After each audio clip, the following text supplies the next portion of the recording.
AZ event. Transportation U is a national hands-on, interactive mentoring program that offers young girls ages 13 through 18 an introduction to a wide variety of transportation careers. It is connected to Women's Transportation Seminar, or WTS, which is a women's organization for transportation professionals. I am Michael Book, a strategic communications specialist at HDR. HDR is an international company specializing in engineering, architecture, environmental, and construction services. I work out of the Phoenix office.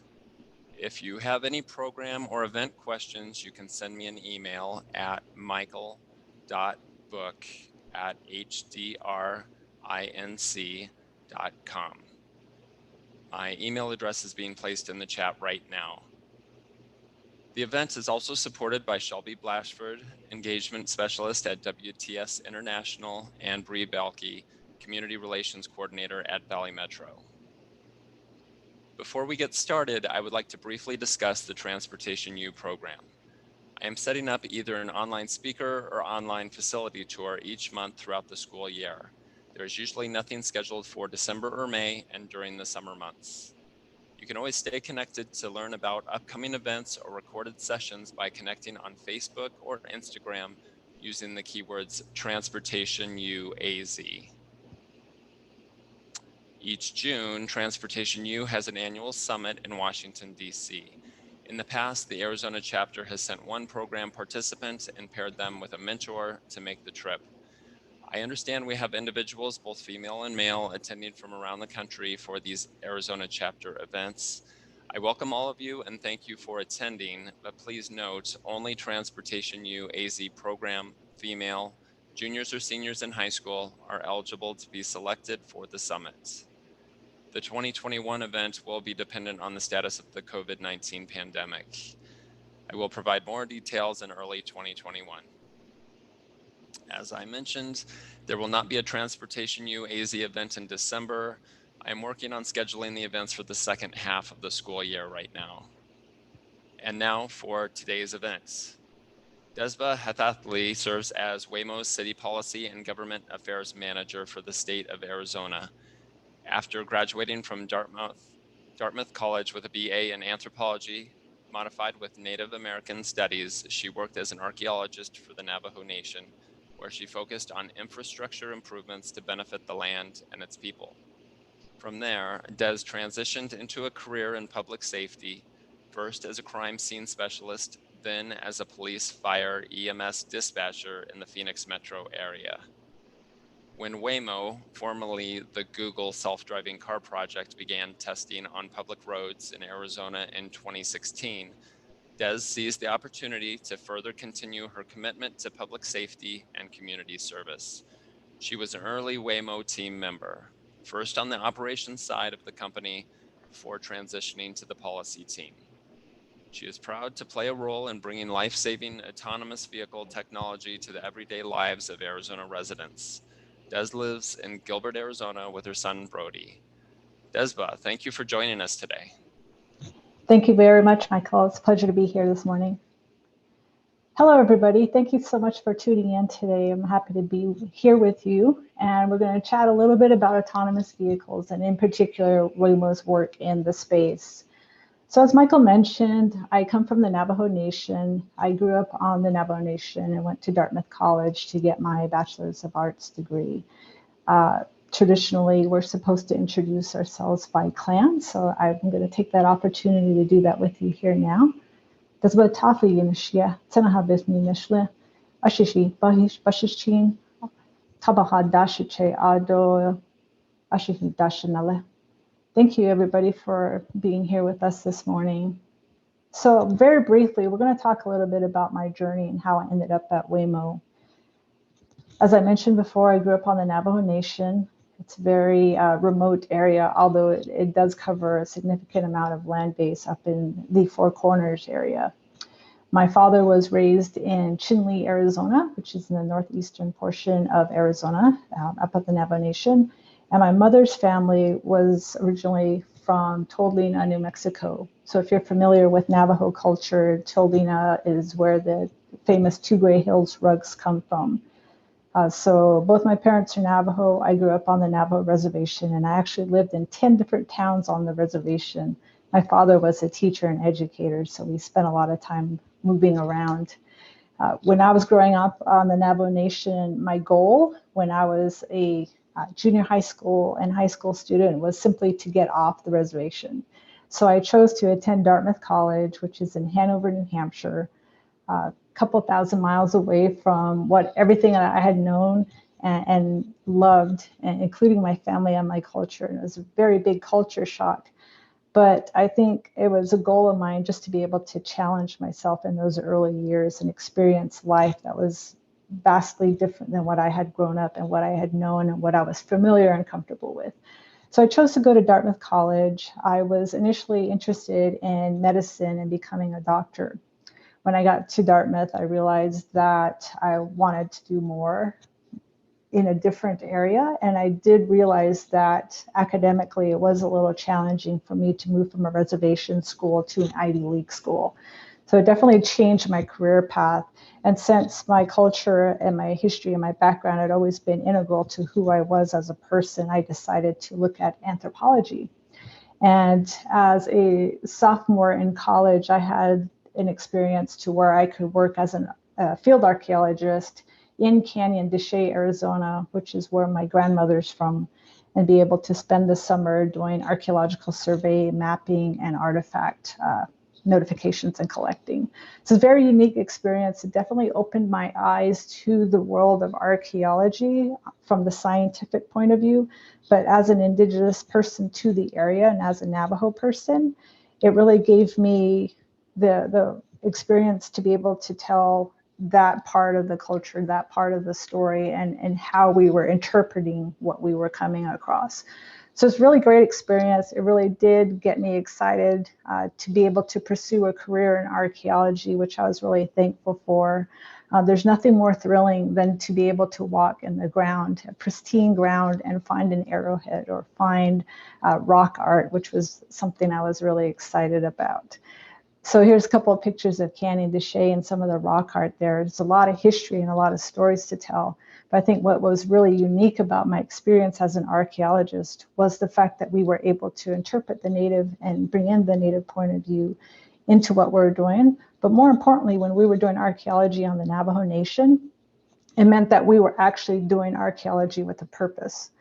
And by that, I mean that we were identifying areas of archaeological significance and religious significance, but we were also doing it with preservation in mind. So we weren't looking at simply excavating and putting a new building on top of a ruin, but we're really looking at ways that we could preserve the culture and the material culture that was there for future generations. And a lot of the work that we did in archaeology on the Navajo Nation actually centered around infrastructure development. So a lot of the work that we did was for water lines, sewer lines, power lines, roads, and home sites. So it was really great, a really unique experience. I really enjoyed being able to learn a little bit more about my culture while working to protect it. So it was a really great experience. I loved doing the archaeology. And I found myself moving down to the Phoenix area in about 1997 or so. Just to expand my knowledge and my work experience in archaeology, I figured I would get a job as an archaeologist.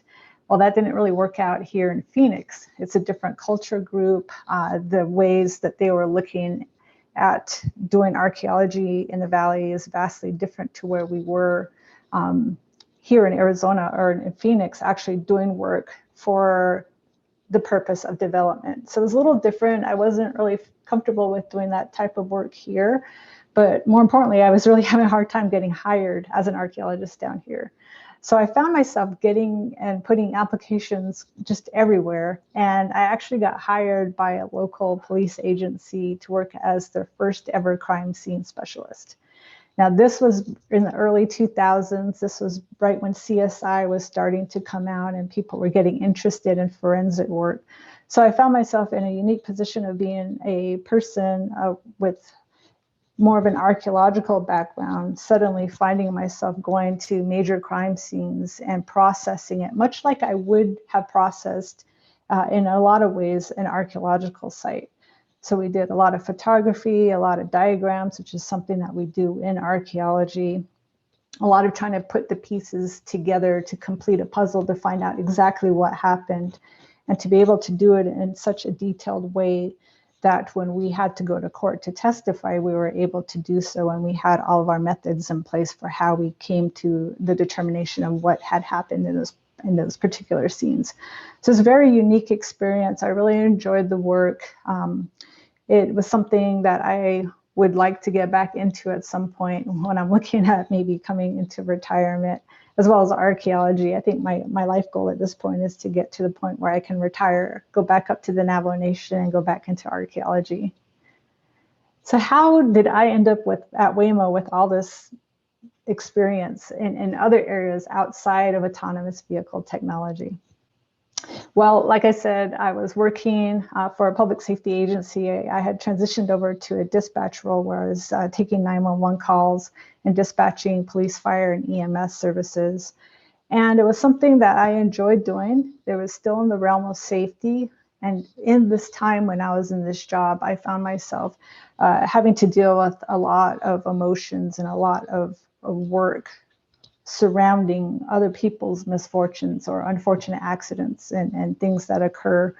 And it does get draining. I wouldn't want to lie to you and say it doesn't affect you. It does have an effect on you. And I found myself wanting to do something different. And I had thought about going back to school. I thought about getting my master's in archaeology or doing something. So I was taking a little bit of time off. And during this time, I had found an article saying that Google was in town. They had autonomous vehicles and they were looking for drivers. And I thought this was a really good opportunity for me to just do something totally different and just see what it was like, see what it was about, because I don't know anything about autonomous vehicles. I really wanted to learn. And so I applied and I got hired as one of the first Native Arizona team members to work with autonomous vehicles here in the Valley. So I logged in quite a few thousand miles being in the car. It was a really eye-opening experience because at the time, I didn't know anything about AVs, like I had mentioned, but just to be able to see and feel how impactful this technology could be for people was just really exciting to me, and it hooked me. I wanted to continue to do this and pursue this as best I could in the field that I was in now. So with that, I spent a couple of months with the operations team where I was a driver, and then I turned into an instructor for new drivers, responsible for some of the hiring. And then I worked as a dispatcher for Waymo, where we were actually looking at fleet dispatching, making sure we had the cars, people in the cars, and assignments created for the day. And when the opportunity arose to work in the public policy space, I saw this as another opportunity and another challenge at the time to be able to talk to people about autonomous vehicle technology. What is it? How does it work? What are the goals? What are some of the implications that could come about in this particular field?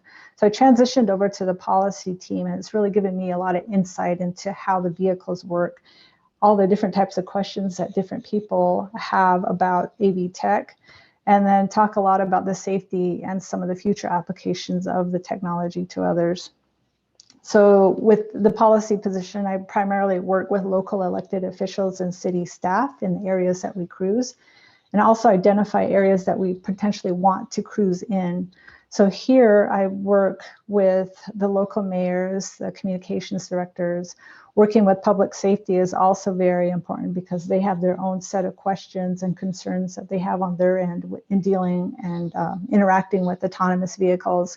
So being here on the ground in Arizona, it's been really beneficial to be able to talk to different people face to face pre-COVID, and definitely keep those relationships up to be able to give them some insight into what we have planned, but also to be able to answer any questions or concerns that they might have about the technology. So that's just a little bit about myself. More than happy to answer questions later on, but we're going to dive right into Waymo, what Waymo is all about. So Waymo stands for a new way forward in mobility. We are an autonomous driving technology company with a mission to make it safe and easy to move people and things around. When you think about it, autonomous vehicles hold a promise to improve road safety and offer new mobility options to millions of people. So whether you're helping people run errands, commuting to work, dropping off the kids at school, AVs have an enormous potential to transform people's lives. So driving today isn't exactly as safe as it could be, which is why safety is at the core of Waymo's mission. There were 50 million injuries and 1.35 million deaths worldwide that occurred to vehicle crashes, and about 50% of these people who are involved in the crashes are pedestrians, cyclists, and motorcyclists. So when we're looking and examining some of the data from past years about car crashes and kind of what causes them, there's one clear factor that remains since we've been driving in the early days to where we are now, and that is human error and inattention. So with this glaring statistic, it really does give insight into why we're doing what we're doing, because 94% of car crashes in the US involve human choice or driving error. So examples that we have here on the slide is speeding, distraction. People are looking at their phones a little bit too much when you're out on the roads, being tired, drowsy, or if you're under the influence of alcohol or drugs. All of these are major factors that lead to car crashes today. So over the last 10 years, we've been putting our technology through the world's longest and toughest ongoing driving test. We started off as the Google self-driving car project in 2009. And since that time, we've self-driven over 20 million miles on public roads, over 15 billion miles in simulation, and across 25 different cities in the US as well as international. So when we look at the numbers and add it all up, we're talking thousands of years of human driving experience that benefits every vehicle in our fleet today. So like I mentioned, we've been doing this since 2009. We initially started off as a moonshot project under Google, and we were led by Sebastian Thrun, who had done a lot of previous work at Stanford with autonomous vehicle technology. And with his guidance, we began developing our own hardware and sensors in-house around 2011, under the realization that there wasn't a lot of other companies or a lot of other places that we could go to build and develop what we had envisioned for our work here. So our goal at the time was to deliver and build a fully autonomous vehicle, and I'll go into a little bit about what that means later. But just for an example, we have automotive radars that have existed for about 20 or so years, with the initial purpose and design to enable cruise control, which a lot of us just take for granted and is standard in a lot of our vehicles today, to be able to detect moving cars and things in front of it. But when we're looking at and talking about AV technology, what we really need to have is a full view of everything around us, not necessarily just in front of us. So by bringing our hardware expertise into our work, our software team was able to work side by side with hardware specialists and focus on creating a special suite of sensors designed specifically for fully autonomous driving. As part of our early testing with this technology, which at the time was a little closer to driver assist systems, again, I'll get back into that here shortly, we invited some Google employees to start testing the vehicles on highways, using our cars for work and for weekend trips and errands. And what we found was very concerning. So here we have a video of our Google employees in the vehicle. The vehicle is in fully autonomous mode. And there's a couple different scenes that we have into play here. The first scene, we have somebody who is texting and driving, something that you see every day, unfortunately, on today's roads. We have another person who's in the car looking for a charger to plug into his phone or his laptop. We have a woman in the car putting on makeup while the vehicle is in cruise. And the last scene here was very concerning to us, where we actually have an employee who is sleeping behind the wheel with the car, cruising at a pretty good speed down the roadway. So with these scenes that we see here, there definitely was cause for concern, because what we see is an over-reliance on the assistance technology. Is a very valuable insight that we learned, and which is why we paused, refocused, and pivoted toward moving away to having a human behind the wheel to be able to take over control of the car, and where we were working out going to a fully autonomous vehicle technology. So what exactly do we mean when we say fully autonomous driving? Unlike other technology that might require you to take over during the ride, Waymo is always going to be the driver from the beginning to the end. No one is required to sit behind the wheel. The Society of Automotive Engineers have a scale to distinguish this. For levels 1 to 3, there still needs to be a human driver. None of these systems are self-driving or fully autonomous. Rather, they are driver assist systems. But with levels 4 and 5, that's when things get a little interesting. It means that an empty car can come pick you up, let you travel door to door while sitting in the back seat. This is truly fully autonomous driving. At Waymo, we're committed to pursuing level 4 technology and above. In 2015, we brought a new vehicle to public roads. We call it the Firefly, a prototype vehicle that we designed from the ground up to explore what a fully autonomous vehicle might look like. We tested these cars on public roads in Mountain View, California, and in Austin, Texas. Later that year, Firefly completed the world's first fully autonomous ride on public roads in Austin, Texas, with the friend of the project named Steve Mahan, who is visually impaired. So with the first ever fully autonomous drive under our belts, we transitioned in 2016 from Google to become Waymo, an independent subsidiary of Alphabet, where our focus is on building the world's most experienced driver, the Wemo Driver. So what is the Wemo Driver? The Wemo Driver is how we refer to our fully autonomous vehicle driving technology. We have worked on 4 generations thus far over the last 10 years, and this past March, we introduced our 5th generation Wemo Driver. So the Wemo Driver can actually be applied across a couple of different platforms, from minivans, which we're currently driving here in the East Valley of Arizona, to SUVs, which is one of the first vehicles that we drove when we initially came here in 2016, to SUVs, to Class 8 semi-trucks, to power different cars in different use cases, from ride hailing, which we currently have operating here in Arizona, to logistics and delivery options, both large and small. So this will walk you through a little bit about how the cars work. So this graphic here gives you a bird's eye view of the Wemo Driver and its main components. We have a sensor suite on the vehicle that includes LiDAR, cameras, radar, and a powerful AI compute platform. So each of the vehicles have their own separate computing platform in each of the cars.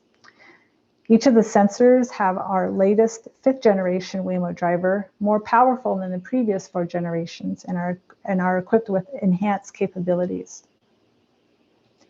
Our new family of LiDAR has higher resolution than the previous iterations, and they have the ability to see and give us a picture of everything around us in very great and minute detail.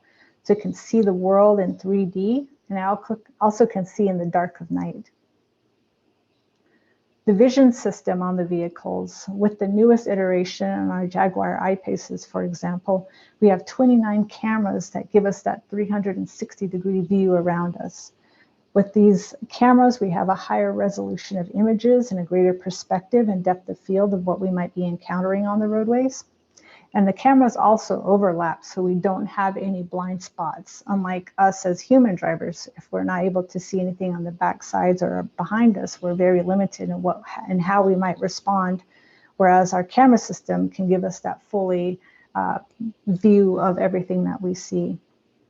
And also what's unique about our camera system is that we've assembled cleaning systems on them and heating, so they can be able to continually perform in all sorts of different weather conditions. Lastly, our radar is located in 6 places around the vehicle. It tracks both static and moving objects, can see smaller objects at greater distances and distinguish between closely spaced objects. So the radar complements the LiDAR and the cameras with its unique capabilities in weather conditions such as rain, fog, and snow.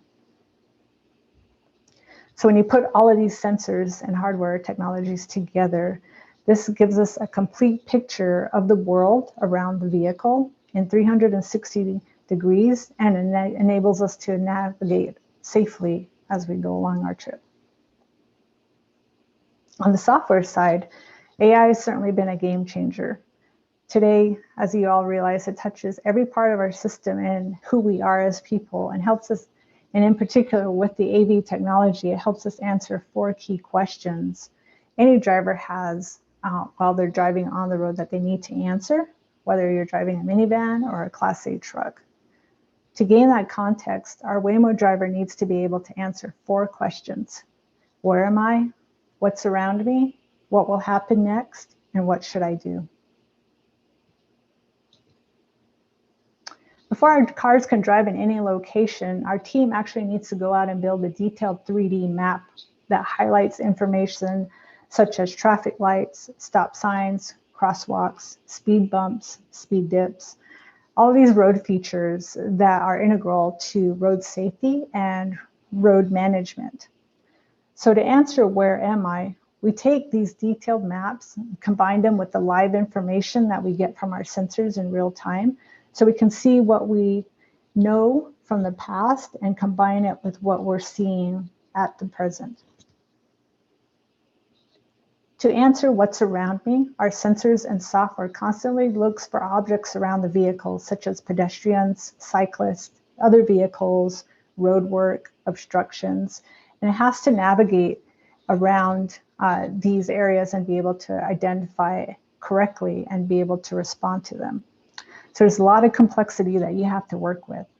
So when you think about all the different pedestrians that you might encounter on the roads today, there's no standard. We all don't wear the same dress. Everybody dresses differently. We're of different sizes and different shapes. And the vehicles are going to have to be able to know that and classify correctly and then be able to react appropriately. So now that we know what's around us, we also need to know what these objects around us are going to do next.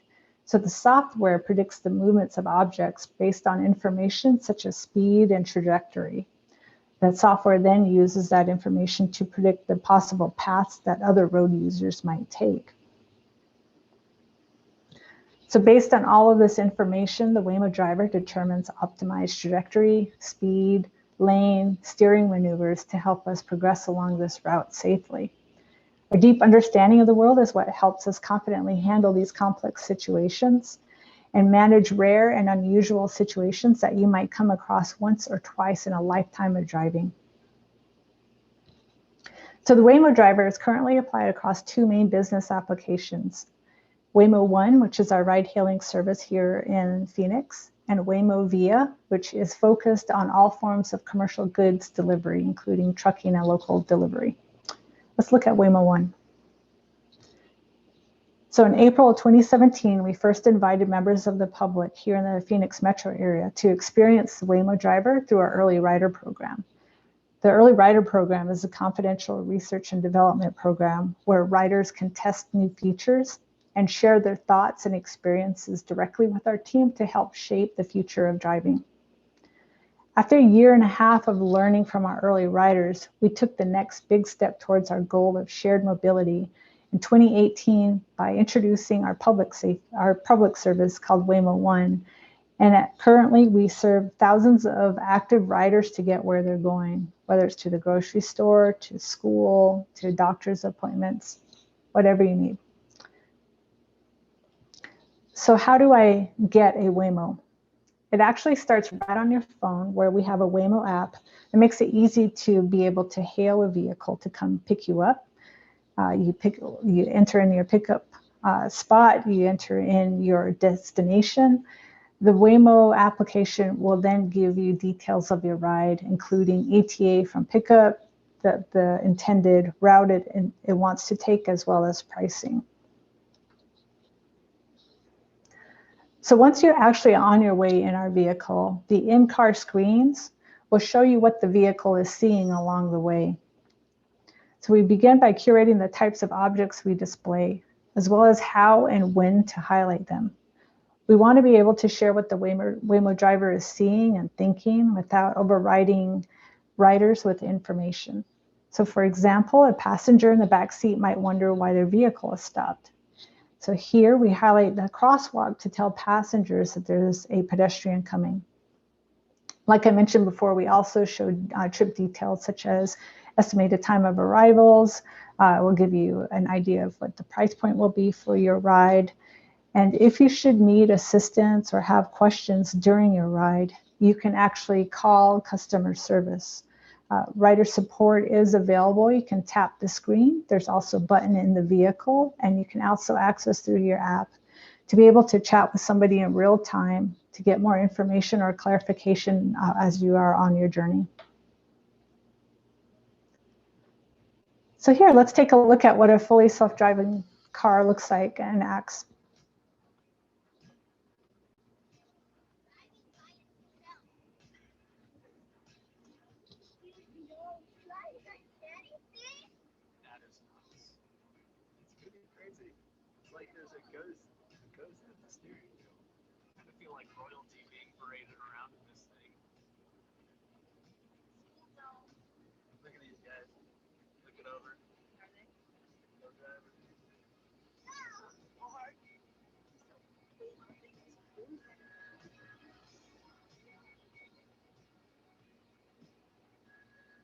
Sharp turn.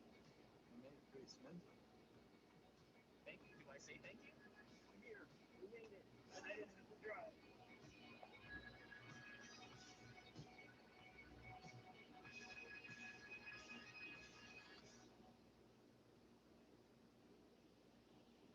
So it just gives you a little bit of insight of what it might look like when you actually experience a fully autonomous vehicle ride in one of our Waymos.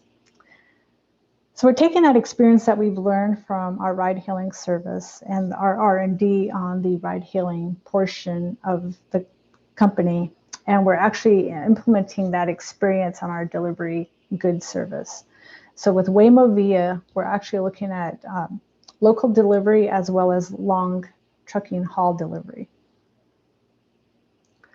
So Waymo Via is designed to address some key challenges that exist in the industry today, including safety concerns, driver shortages, and low efficiency. Specifically for fleets, we're hoping to provide three things: dependable performance, greater efficiency, and cost savings. So by doing so, we're working closely with the ecosystem that is in existence today: shippers, truck makers, tier one suppliers, drivers, to enable rather than disrupt current existing operations and ensure that there's a safe, successful, and incremental deployment of autonomous driving trucks. So we see ourselves as a technology company focused on developing the Wemo Driver, not as a trucking or fleet management company. We'll partner with OEMs and tier one suppliers to make trucks available with the Wemo Driver and provide the driver as a service to fleets who will then operate these autonomous trucks. We'll focus on the technology and lead these other stakeholders to do what they do best, from fleet management to maintenance. This is exactly what we do currently on the passenger car side. We've teamed up with businesses such as AutoNation and Avis to leverage their expertise in fleet management and maintenance in our operations centers to help keep our fleet running smoothly. And that leaves us to focus on the autonomous driving system and other related areas. So this driver as a service model is our long-term vision. While we continue to test our driver in Class 8 trucks, over the coming years, we'll operate our own fleet of trucks and will offer freight services to fleet customers deeply integrated with their fleet operations. Waymo Via Local Delivery is operational currently here in Phoenix, Arizona, where we can begin exploring how the Waymo Driver can provide customer and operational benefits and deliver on behalf of clients safely, efficiently, and eventually at scale. Some of our Waymo Via partners right now include AutoNation and UPS. So with AutoNation, we're delivering parts from their different locations in the Metro Phoenix area. We're learning from this pilot and assessing how autonomous driving technology can help add network efficiencies to their operations. AutoNation has already been helping Waymo service with maintaining our vehicles. So now we're looking at a different component of that to see how that might integrate and be integrated into their operations.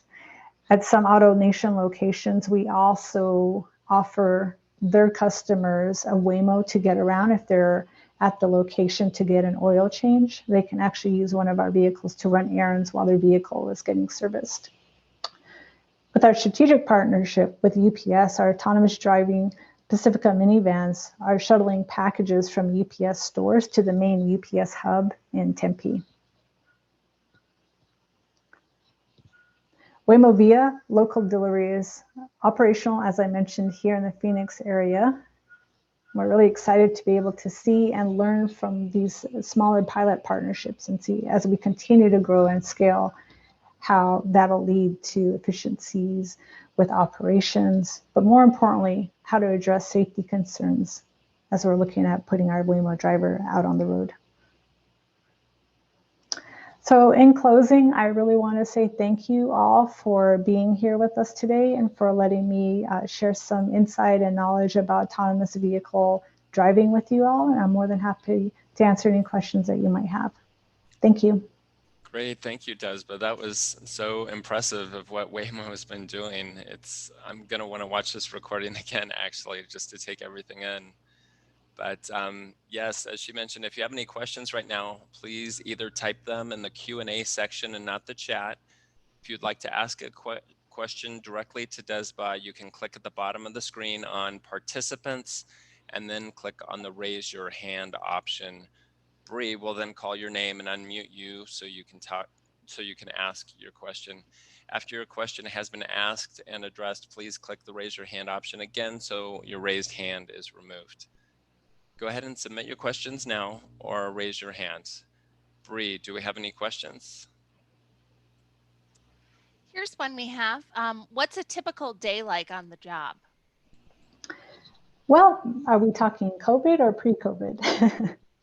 As you can imagine, with our Wemo One operations here in the East Valley, we had overall, we have about 600 vehicles in our fleet. About 300 or so of them are in operation here in the East Valley.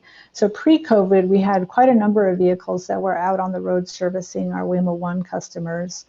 And we actually paused our operation in mid-March just to be able to focus on safety, both with our drivers and our needs, and kind of readdress and assess what changes we might have to implement as a result of COVID-19. So during the pause, it didn't mean that we had a stop or shortage of work. A lot of us were still able to complete a lot of the work that we do day to day. More specifically, some of our engineers who work on simulations. There definitely wasn't a lot of work to go around in that area. But on the ground here, specifically for me in Arizona, just being able to communicate with our local stakeholders and public safety about some of the things that we were doing or looking to do as we were working towards reopening operations. So when we're looking at Wemo One and ride hailing, there definitely is a lot of work on the ground, and we're looking at career opportunities. We still need people, even though our vehicles are fully autonomous with nobody behind the wheel, there's a lot of people who are in the background to support the vehicles while they're out on the roadways. So we have fleet technicians who do a lot of the day-to-day work on the vehicles. So if a tire needs to be changed or maybe the car needs an oil change, we have folks who can work on that. But they're also specialized in the fact that they have to know and understand how the hardware sensors work on the car. This is a new technology, and there aren't any positions or schools where you can learn how to integrate and work hand to hand on our hardware. So we've been really doing a lot of on-the-job training, and as we're continuing to grow, we are seeing this as a growing field in autonomous vehicle space in general. So that's just one component of the people who are behind the scenes. We also have fleet dispatchers who are responsible for driving assignments and making sure we have enough vehicles out on the roads. We have rider support, which I mentioned briefly, but they're the customer service portion of our ride hailing service. So they're there to answer questions and to be able to work and interact with passengers in the car. So for example, if you are suffering a medical emergency, or maybe you left a backpack in your vehicle, our rider support agents are there to help you and get you the assistance that you need.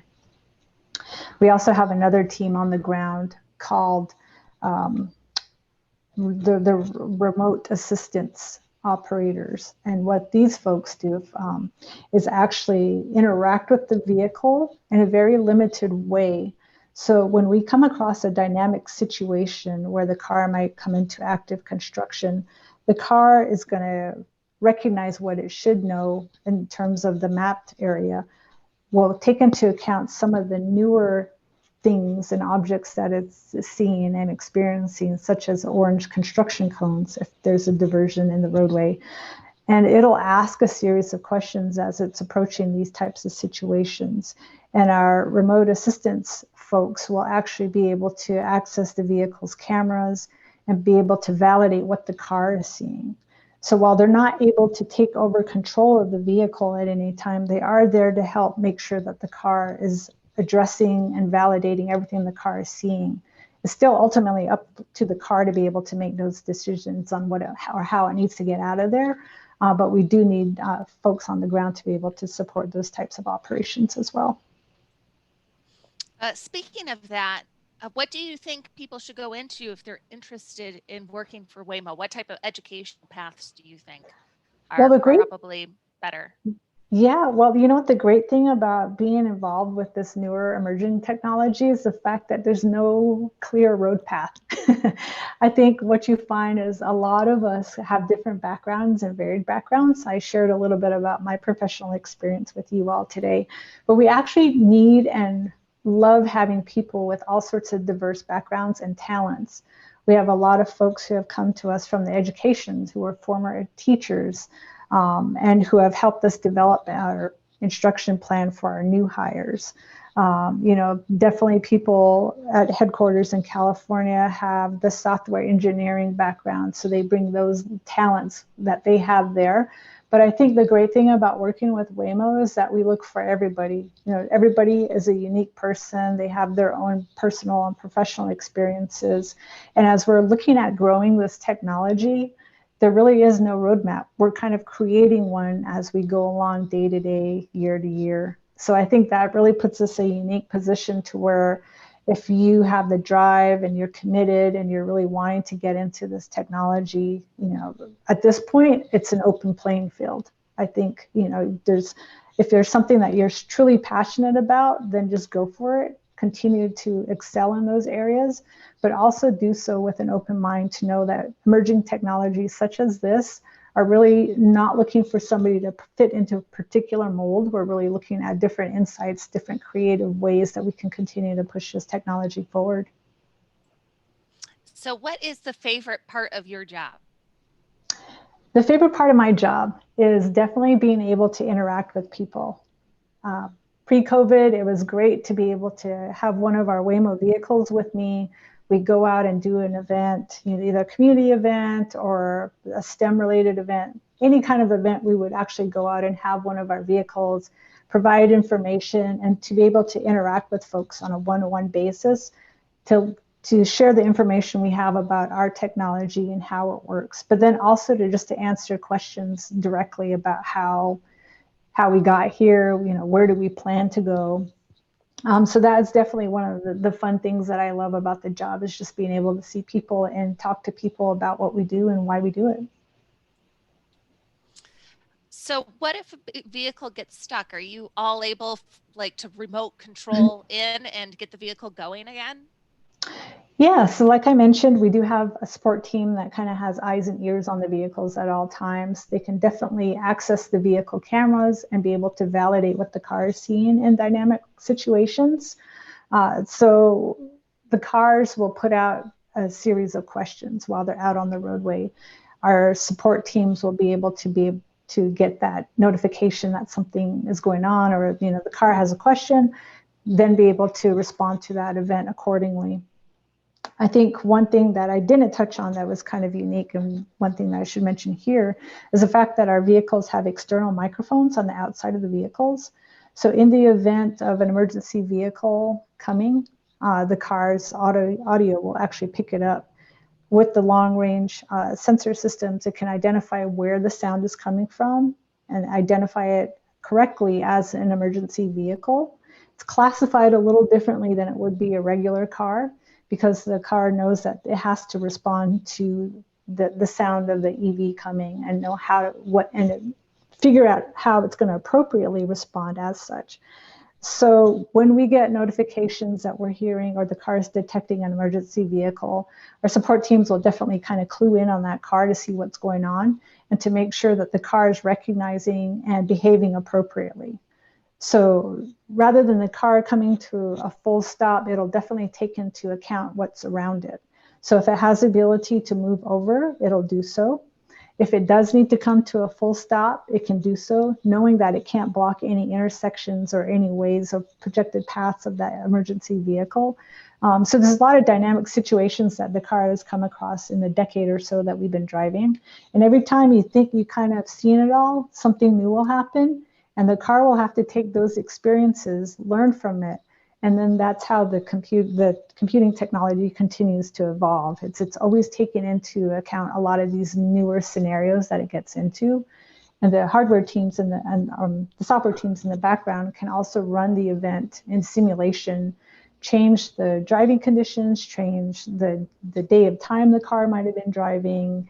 You know, there's a lot of different things that go on to where we're looking and constantly building out the software applications in our vehicles. Speaking of kind of the same topic matter, what happens if a Waymo vehicle gets pulled over for a ticket? Well, for starters, the Waymo vehicle is designed to follow all the rules of the road. And I think that's one of the things that is pretty unique about us driving, is that the vehicles are always going the speed limit. So if it's a posted 45-mile-per-hour speed limit, the car is going to go 45 miles per hour. So there's a slight chance, a small chance, that the vehicle might get pulled over. But again, if there is an officer who's deciding that he wants to pull over the vehicle and interact with the car, they can do so. You know, if he activates his lights and sirens, the vehicle will then find a safe place to turn off, whether it be on the side of the road, if it's in a residential area. If it's in a more congested area, then it might decide that it needs to pull over in a parking lot area. And with the fully autonomous vehicles where there's nobody present, we actually do safety trainings with local law enforcement and with local fire departments on how they need to interact with the cars. So that is another great positive thing that I do in my role here with Waymo, is to be able to work as a contact for local law enforcement and public safety.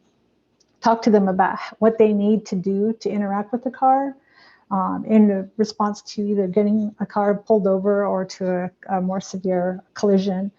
They need to know how to interact, because normally you're used to walking up to a car and seeing somebody in the driver's seat. It's not the case with the Waymo. So there's actually a safety training video that we have posted on YouTube regarding how to interact with our vehicles as a first responder. But being able to go out and provide them training on how they need to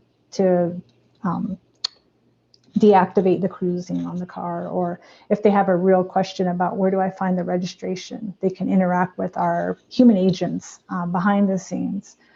So there's a couple of different ways, and definitely if the vehicle is responsible, then then we would get cited for it, and that's just, we want to make sure that we're complying with the rules of the road for sure. So how do you share data? Like, do you share data with law enforcement?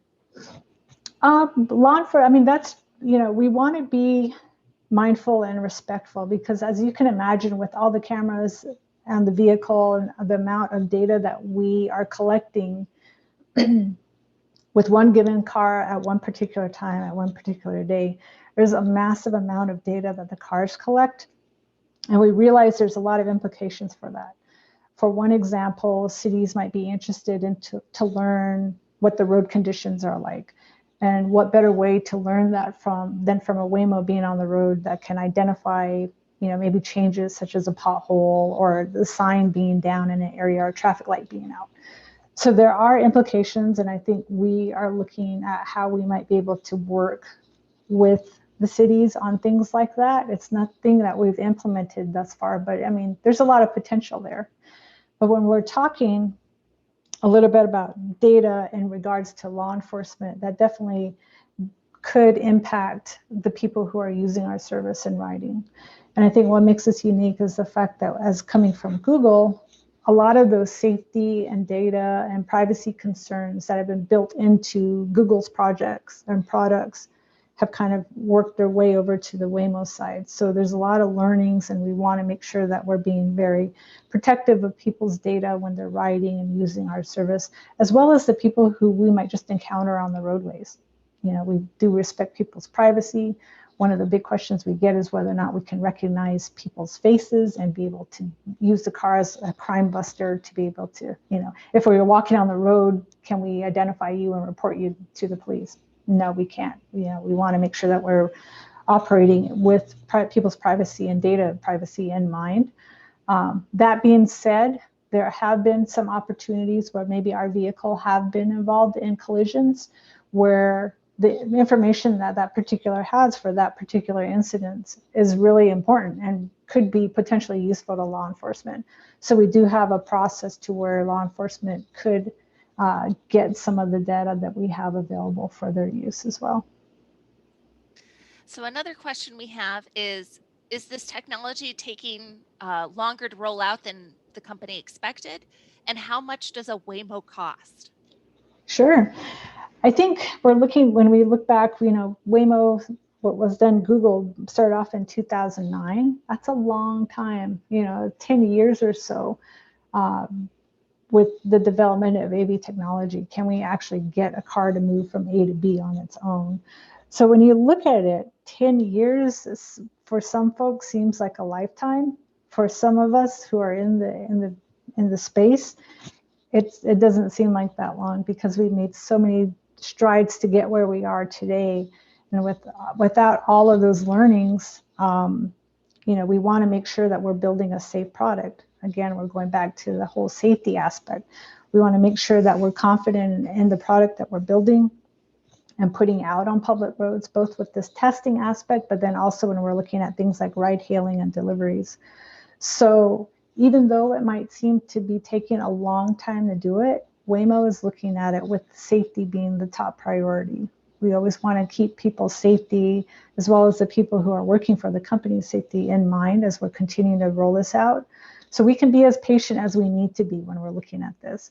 Part of the job that I have is to making sure that we're educating folks on how our cars work and how the technology works, so people won't have a fear of the unknown. Maybe they'll have a little bit more insight and understanding on how the vehicles work. But with that, anytime we're looking at developing and creating a new milestone in the AV space, we always keep safety number one. So if there's an incident or something maybe isn't working quite up to our standards, then we're definitely not going to continue to push it. I think the example that we showed you of our employees sleeping behind the wheel was one of those situations where it was really easy for the employees at the time to get comfortable with where the technology was at the time, and be able to just lose confidence or have the confidence in the cars to the point where they were falling asleep. This is really alerting and eye-opening for us, because back in those days, we were operating about a level 2 or a level 3, which is a driver assist. So that definitely caused us to pause and reflect back on what we needed to do. And at that point, we really did decide that we don't want any humans to be involved in our vehicles, because the risk of having them become too dependent on the technology as it was back then is too great. There's too much of a risk involved. So that's why we decided to pursue the fully autonomous vehicle technology. And you said that you had another question as well, right? Yes, how much does it cost? We don't disclose cost on the vehicle. As you can imagine, it is pretty pricey. All the sensors are built in-house. So as we're looking at, when we first started here in the Phoenix area, we had a dozen or so Lexus SUVs that we were driving around. So when you're looking at a couple dozen cars versus our combined fleet today of 600 or so cars. The more vehicles and the more of the Waymo Driver we're producing, it's definitely going to drive the cost down for the technology. So that's encouraging. One of the questions that we get a lot of the time is, when can I buy my own fully autonomous vehicle? As you can imagine, costs for a lot of the camera systems, LiDAR, radar that goes on top of the vehicle is pretty significant, but it is a business pillar that we are looking at exploring. So stay tuned. I don't have a timeline. I don't have a price tag to throw at you right now, but just stay tuned. It is something that we're considering. Did you have any other questions come in, Bree? I think that is it. Let me check just to make sure. Yep. I had one question actually. On one of the slides, it showed a rating system where if you're a passenger, you can rate the driver or the trip. I thought that was kind of funny, but how is that information used?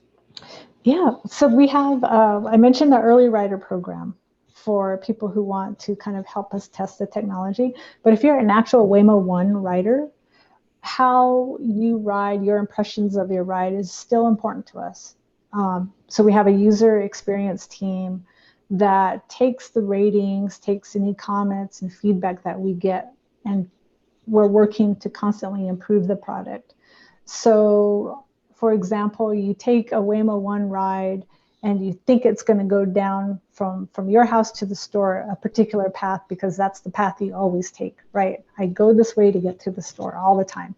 So when you get in the Waymo One ride, it decides to take a different path, and you say, well, why is it taking me this route where you're adding more time into my route versus going directly to it? So you leave feedback like that. We go back and explore what might have occurred. And maybe the car knew that there was an accident on your most direct path, so it diverted to avoid that area. So even though you're getting additional time in the car, it's still ultimately thinking about the safest way to get you there. So sometimes, you might not know that behind the scenes. And there have been people who have been riding with our cars who have asked questions like that. And it's really up to our support teams to be able to go back, look at the issue and examine it. If the people want feedback, then we can provide that feedback to them. But it's just a really good opportunity for us to continue to learn and take people's thoughts, impressions, and feedback into account as we continue to build this out. Great, thank you. So no more questions, but thank you everyone for joining us today for Dezbah's presentation. I think the interesting thing, especially when we're giving these presentations to high school students, is hearing about each speaker's journey, and which you covered at the beginning, and just knowing that you have something in mind when you're going to college that you think you're going to be doing, and then it can just change so many ways throughout once you get in your first job, and then 3 or 4 jobs later, what you're doing, how dramatically it can change. But thank you again for letting us hear about that, and for Waymo. So the session has been recorded and will be available on the WTS Metro Phoenix chapter website. In the next day, I will be sending meeting participants the link to access. The link will also be available on the Transportation U AZ Facebook and Instagram social media sites. So if you could please forward the recorded virtual tour link to other teachers, students, or even other individuals who didn't have a chance to attend today's event. In addition, go to those sites for information for the upcoming program events. Once again, I am Michael Book. If you have any program or event questions, please send me an email at michael.book@hdrinc.com. Thanks again for joining us, and have a wonderful day.